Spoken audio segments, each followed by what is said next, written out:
ఒక చిన్న పేద గుడిసెలో సీత అనే అమ్మ తన చిన్న కొడుకు రాముతో ఉండేది. వాళ్లకు తినడానికి కూడా సరిపడ డబ్బు ఉండేది కాదు. ఒకరోజు రాము స్కూల్ నుంచి వచ్చి, అమ్మా, నాకు ఛాయ ఆకలి వేస్తోంది అన్నాడు. సీత ఇంట్లో వెతికింది, కాని తినడానికి ఏమీ లేదు.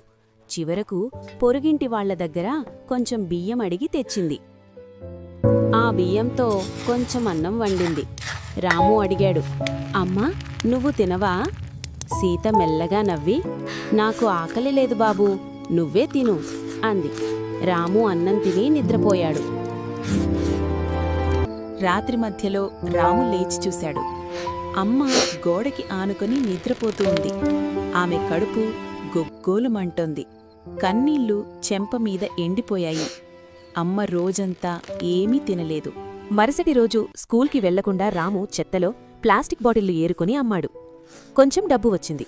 అతను అన్నం కొనుక్కొని ఇంటికి వచ్చాడు. అమ్మా, ఈరోజు నువ్వే ముందు తినాలి అన్నాడు. సీత ఆశ్చర్యంగా చూసింది. నువ్వు ఆకలితో ఉండకూడదమ్మా అన్నాడు రాము. సీత కన్నీళ్లు పెట్టుకుని తన కొడుకును గట్టిగా హత్తుకుంది.